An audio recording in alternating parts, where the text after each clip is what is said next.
Louez, louez, gloire à Jésus. Péché, moi effacé. Oh, louez, louez, gloire à Jésus. Tout le monde veut louer. Oh, moi effacé.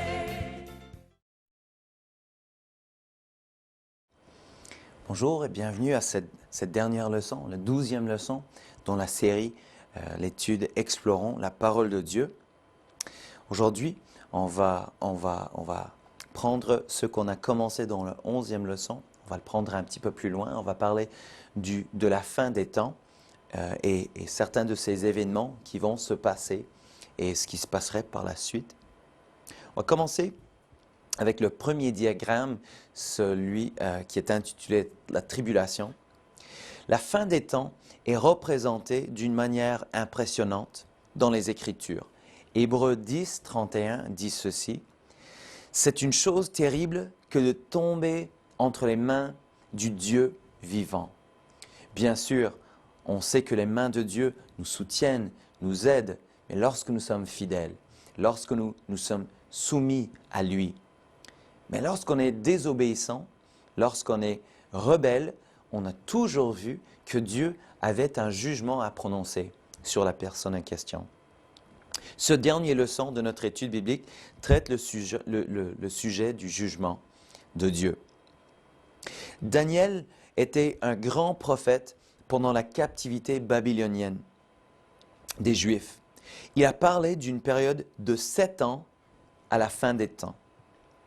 Cette période de temps verra se produire une calamité terrible sur la terre. Il a décrit 70 semaines ou des périodes de 7 qui correspondraient à l'histoire juive. Chaque semaine représentait une période de 7 ans pour donner une totale de 490 ans. Daniel n'a pas donné de précision concernant l'ère de l'Église. Sa prophétie ne concernait que l'état des Juifs dans le plan de Dieu. Regardons cette 70e semaine qui est important. Il y a toute la prophétie, bien sûr, qui se trouve dans le livre de Daniel, dans l'Ancien Testament. Mais cette 70e semaine a rapport avec nous et l'avenir qui est encore devant nous. Donc, pour comprendre la 70e semaine de la prophétie de Daniel, il est utile de faire un survol de l'ensemble des 70 semaines. Dans Daniel 9, verset 24, il dit ceci: « 77 semaines ont été fixées sur ton peuple et sur ta ville sainte, dont 69 devaient s'écouler entre l'ordre de rebâtir Jérusalem et la crucifixion de loin de Jésus-Christ. » Ça, c'est dans versets 25 et 26. Donc, il a fallu 7 semaines, ou 49 ans, pour rétablir les murs de Jérusalem. Et il y avait 62 semaines, ou 434 ans, entre la reconstruction des murs de Jérusalem et la crucifixion du Messie. Qu'en est-il donc de la 70e semaine? Daniel 9, 27 nous dit ceci. Il dit qu'en cette dernière semaine, l'Antéchrist, le chef qui viendra, c'est ça qu'il appelle l'Antichrist, le chef qui viendra, verset 26, et son gouvernement rompra une alliance avec la nation juive, Israël, et amènera beaucoup de ravages sur la terre. Il y aura un intervalle entre la 69e et la 79e semaine. C'est le temps ou l'ère de l'Église. L'ère de l'Église continuera jusqu'au temps de l'enlèvement. La 70e semaine qui suivra sera la période appelée la tribulation. Pendant les 7 années de tribulation, de mauvaises personnes causeront différentes crises à travers le monde. Et Dieu, on prononcera un jugement grave. Ces événements dévastateurs sont prédits par les images des sceaux, des trompettes et des coupes que nous voyons en Apocalypse 6, 8, 9 et 15. Découvrons-les, on va faire un bref survol. Parlons des sceaux. on voit ça en Apocalypse 6, 8, verset 7, décrivent les événements suivants. Un chef mauvais, qui s'appelle habituellement l'Antichrist, gagnera le monde à lui-même. Une guerre terrible viendra, suivie de la famine et la mort. Un quart de la population du monde mourra. Il y aura beaucoup de persécutions, des gens qui se tourneront vers Dieu pendant ce temps. Et de grands tremblements de terre dérangeront la terre, et la lune deviendra comme du sang, et les gens se cacheront dans les montagnes par crainte. Les trompettes, on parle des trompettes en Apocalypse 8, 9. Quels sont certains des événements qui vont se passer, qui faisaient partie du jugement? La grêle tombera et le feu brûlera un tiers de la terre. Un météore tombera et détruira un tiers des navires. Les poissons de la mer mourront. Un tiers de la mer deviendra du sang. Des poissons contamineront un tiers des eaux et plusieurs personnes mourront.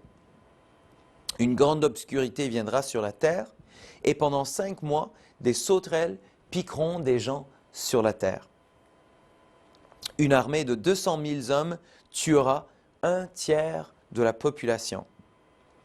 Et puis les coupes que l'on voit en Apocalypse 16, ce sont les derniers jugements de Dieu pour la tribulation. Il va y avoir des ulcères affreux qui vont affliger ceux avec la marque de la bête, ceux qui suivent l'Antichrist. Tout dans l'océan mourra. L'eau deviendra du sang, le soleil brûlera avec plus de chaleur qu'habituel et il brûlera les hommes. La terre sera couverte de ténèbres et une grande douleur viendra sur les gens. L'eau du fleuve, l'Euphrate, tarira afin que les armées de l'Est puissent venir à l'Armageddon. Et la grêle tombera et détruira des villes entières. Ce qui est troublant, même en lisant certaines de ces choses, c'est les différents bouleversements météorologiques que nous voyons déjà, les tremblements de terre et tout ça qui se multiplient.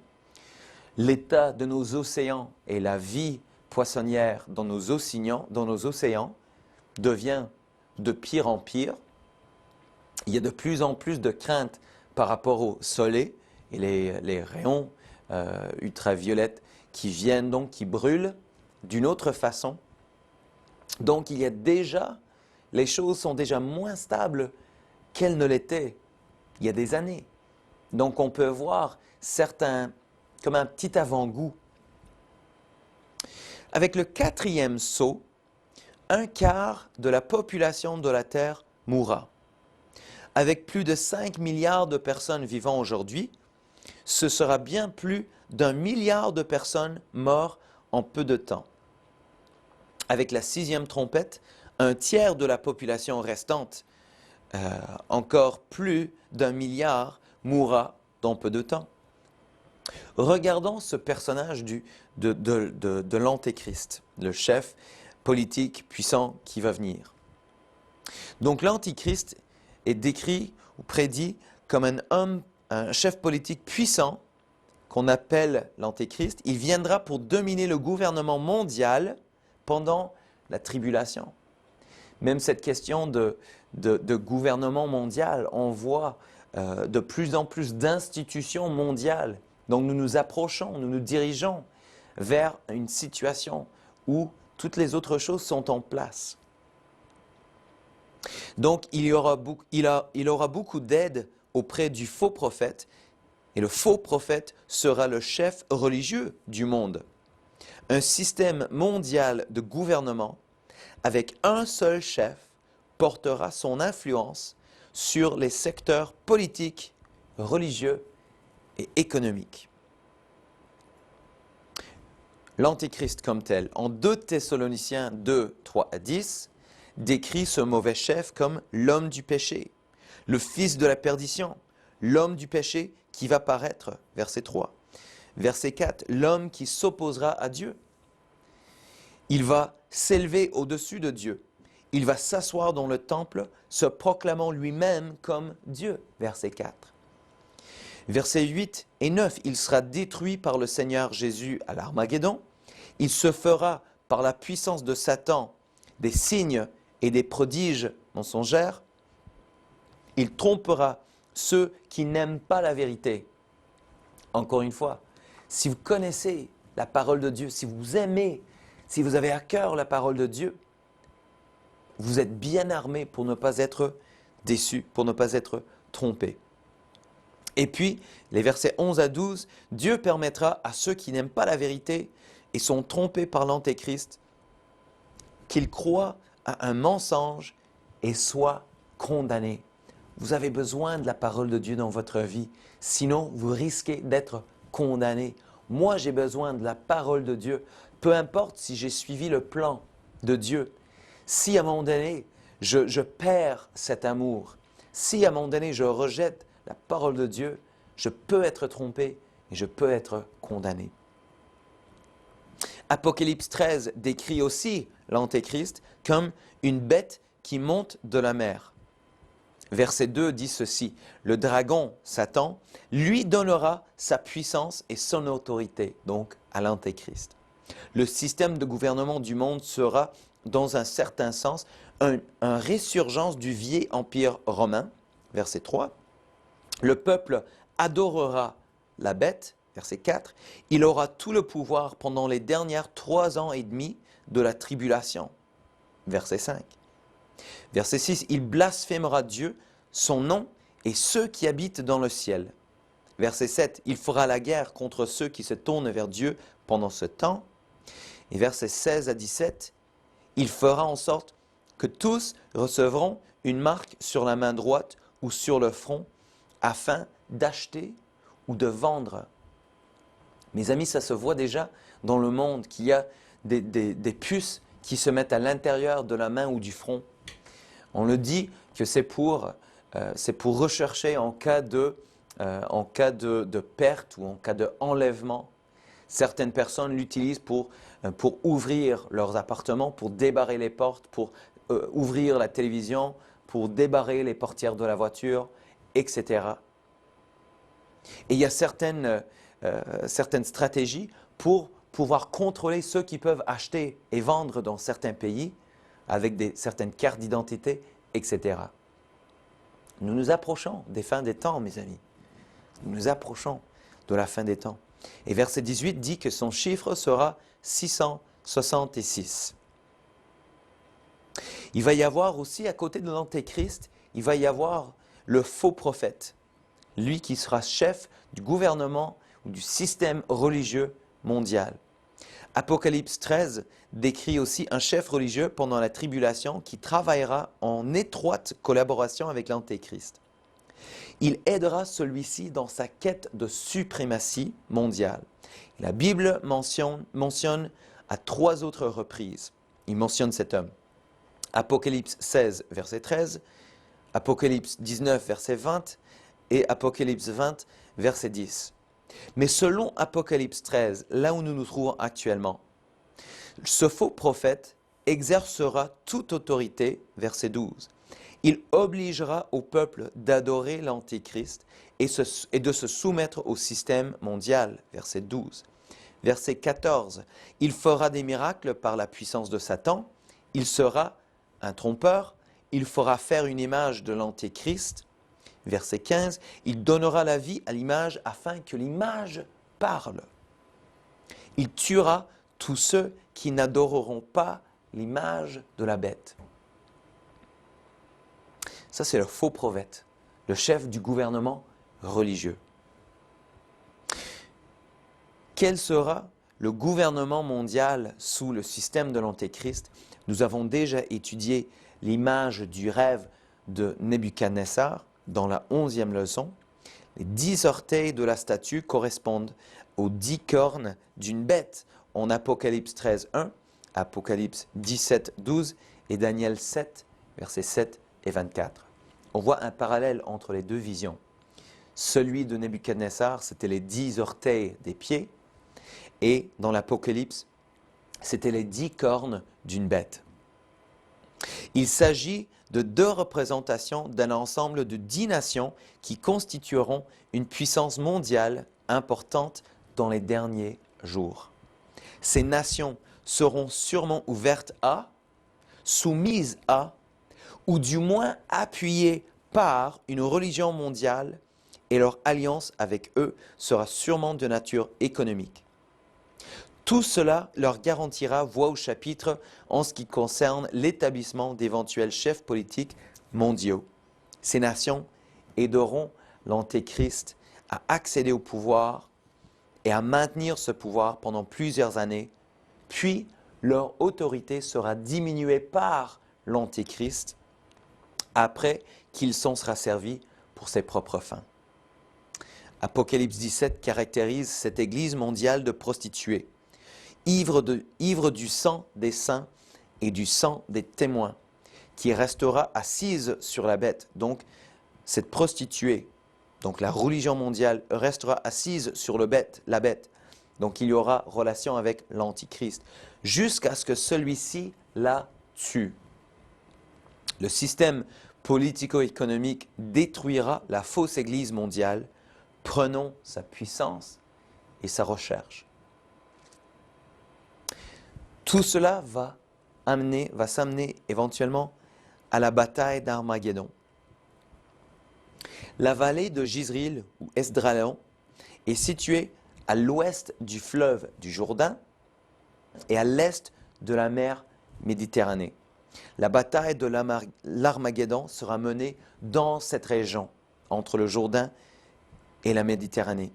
Le nom Armageddon est pris de la ville militaire stratégique de Megiddo, qui était la ville fortifiée des chars de Salomon. L'Armageddon sera le champ de bataille où on verra le plus grand bain de sang que le monde n'ait jamais vu.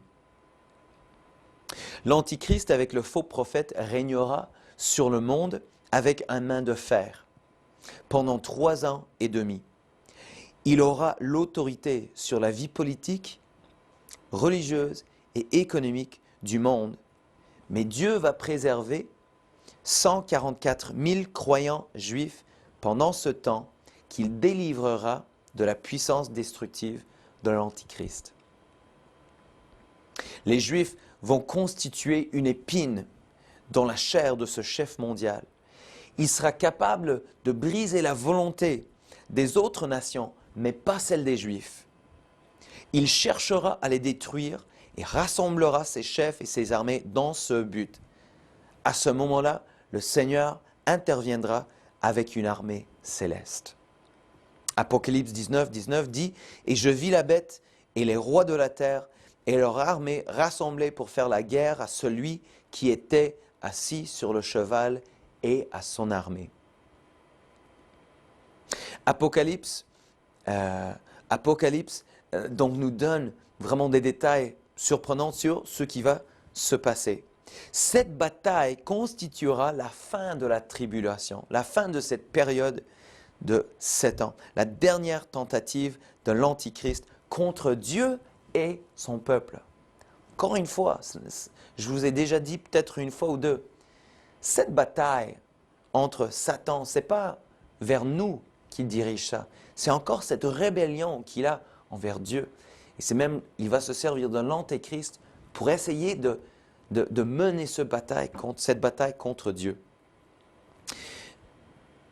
Mais, en ce temps, la coupe de la colère de Dieu sera pleine et Dieu viendra lui-même pour briser le règne terrible de la bête et son système.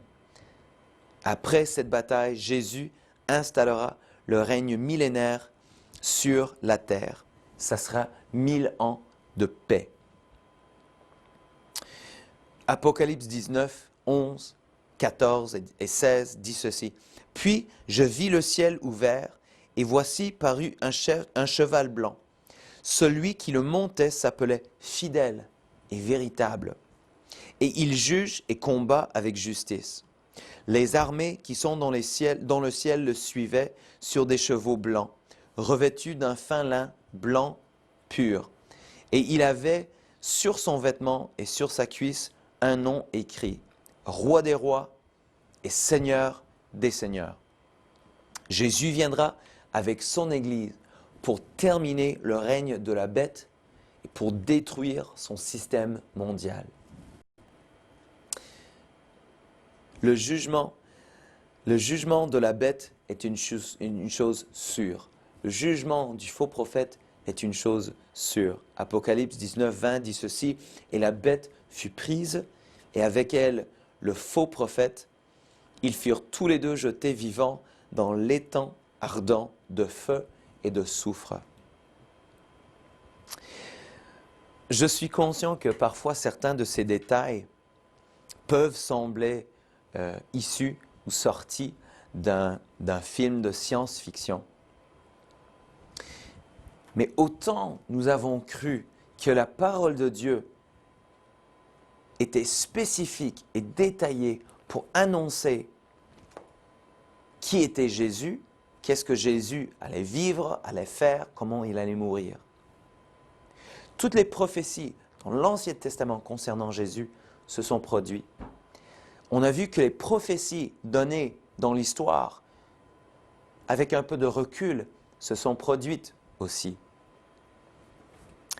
Ce sont des détails qui se trouvent dans le livre d'Apocalypse. Elles sont aussi vraies et véritables que les autres. Ce sont des choses qui vont se produire, qui vont se produire.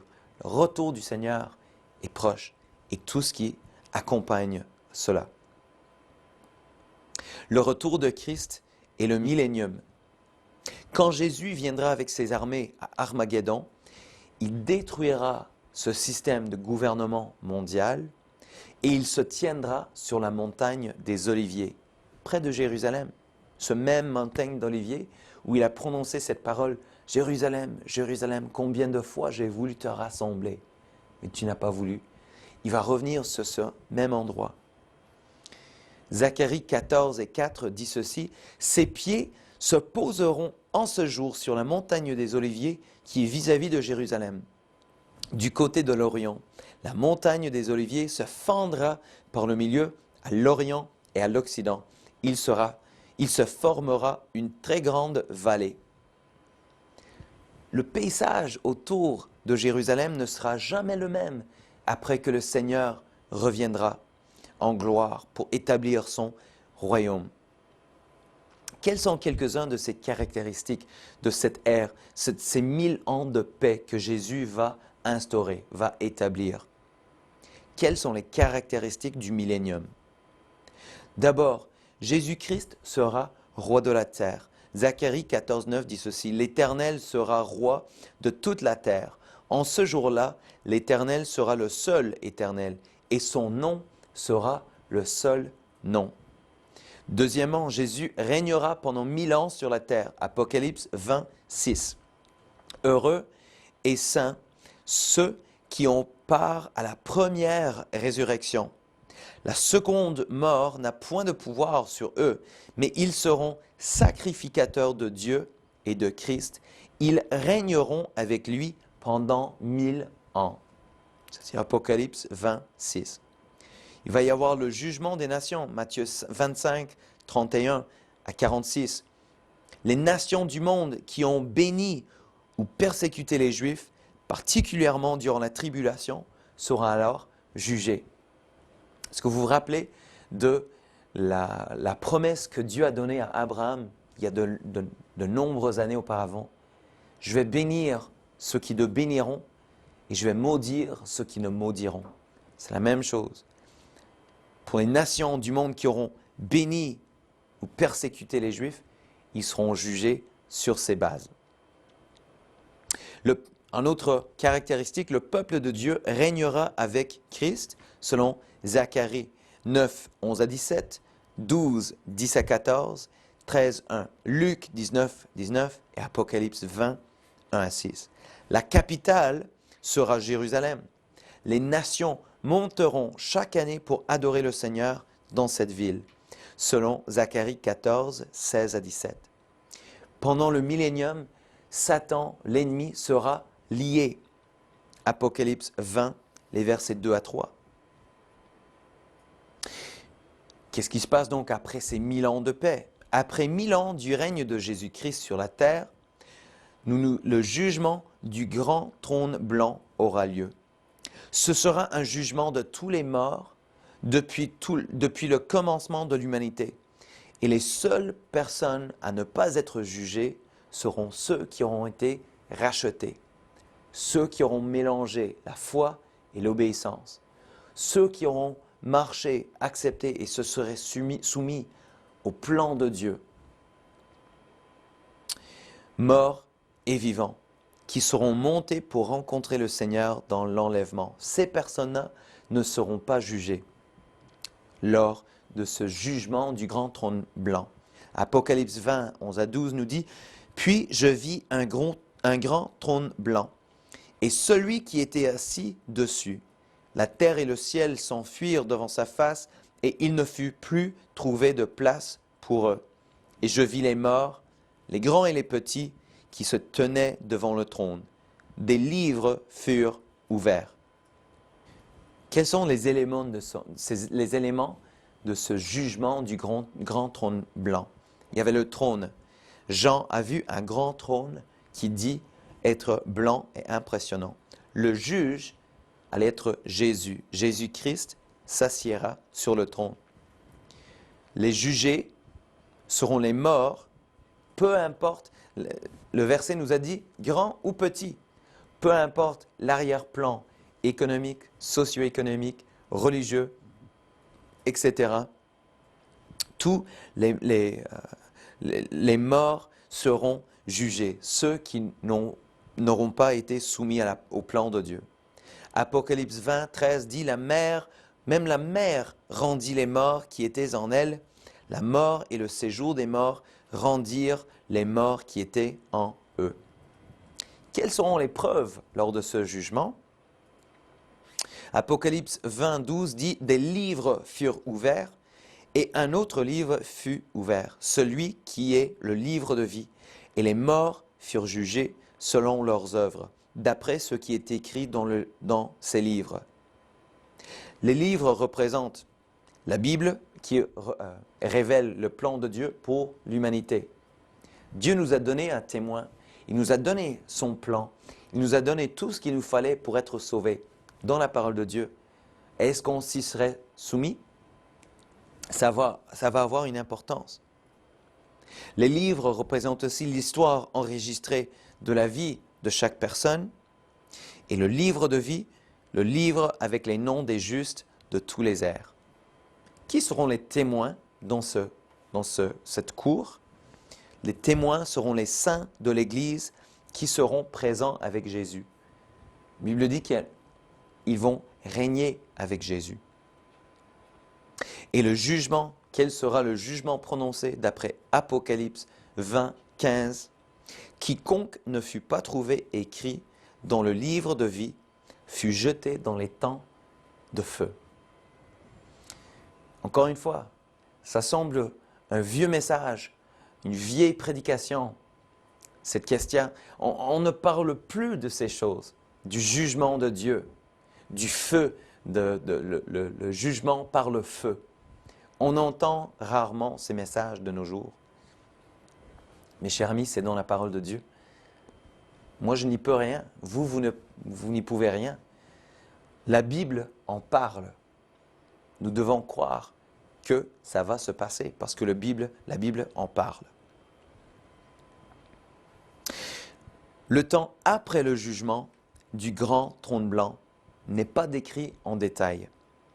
Mais la Bible nous donne quelques aperçus qui sont assez intéressants. Qu'est-ce qui va se passer? La terre sera consumée selon 2 Pierre 3,10. Le jour du Seigneur viendra comme un voleur. En ce jour, les cieux passeront avec fracas. Les éléments embrasés se dissoudront et la terre, avec les œuvres qu'elle renferme, sera consumée. C'est assez étonnant. La terre entière et l'espace qui l'entoure seront consumés. Tout ce que l'humanité aura fait sur la terre sera brûlé et détruit. C'est pour ça que nous portons plus d'attention sur les choses éternelles. Parce qu'à un moment donné, nos accomplissements ici sur terre ne vaudront plus rien. Ils vont être détruits, ils vont passer comme la poussière qui ne vaut rien. Tout ce que les humains auront envoyé dans l'espace sera anéanti. La terre et les cieux seront complètement purgés. Apocalypse 21:1 dit « Puis, après cela, je vis un nouveau ciel et une nouvelle terre, car le premier ciel et la première terre avaient disparu, et la mer non plus n'y était plus. » 2 Pierre 3:13 dit aussi « Mais nous attendrons, selon sa promesse, d'un nouveau ciel et une nouvelle terre où la justice habitera. » Pierre compare cette transformation avec le déluge du jour de Noé, quand le monde alors périt, submergé par l'eau, cette fois-là, en verset 6. Cette comparaison indique que Dieu renouvellera le ciel et la terre au lieu de la recréer à partir de rien, comme la terre a été complètement changée par l'eau, sans pour autant avoir été détruite. Et puis, Apocalypse 21, verset 2, Jean a vu une belle ville qui descendait du ciel. Et je vis descendre du ciel, d'auprès de Dieu, la ville sainte, la nouvelle Jérusalem, préparée comme une épouse qui s'est parée pour son époux. Il y aura aussi un nouveau ciel, une nouvelle terre, une nouvelle ville. Et puis Jésus a dit, il y a plusieurs demeures dans la maison de mon Père. Je vais vous préparer une place afin que là où je suis, vous soyez aussi. Ça, il a dit en Jean 14, versets 2 à 3. Apocalypse 21 décrit la splendeur de la résidence éternelle du peuple de Dieu. Ça va être à peu près 3000 km de long, de large et de haut. Question de matière, elle sera construite d'or pur comme du verre pur, verset 18, avec des murailles de jaspe et des portes de perles, verset 21. Elle n'aura pas besoin d'autres sources de luminosité puisque la gloire de Dieu va illuminer tout. Là, le temps et l'éternité se réuniront. La volonté temporelle cessera pour toujours et l'espérance des justes de tous les ères sera accomplie. Nous vivons avec notre Seigneur Jésus pour toujours. Mon ami, c'est ainsi que se termine la 12e leçon. Je vous félicite, vous avez terminé les 12 leçons de cette étude, Explorons la parole de Dieu. Vous vous êtes exposé à plein de choses. Il y a encore plein de choses à découvrir. Continuez, votre recherche n'a fait que de commencer. Je vous remercie d'avoir pris la peine et la patience de terminer cette étude. Et je vous encourage, creusez encore, découvrez encore plus. Moi, ça ne me déplairait pas même que vous me dépassiez en connaissance, afin que vous soyez une arme puissante entre les mains du Seigneur pour le salut de votre communauté, de votre région, de votre famille, de votre pays. Dieu veut se servir de vous. Ça vient que de commencer. Mais Dieu vous réserve de grandes choses. Allez procurer ces choses. Que Dieu vous bénisse. Louez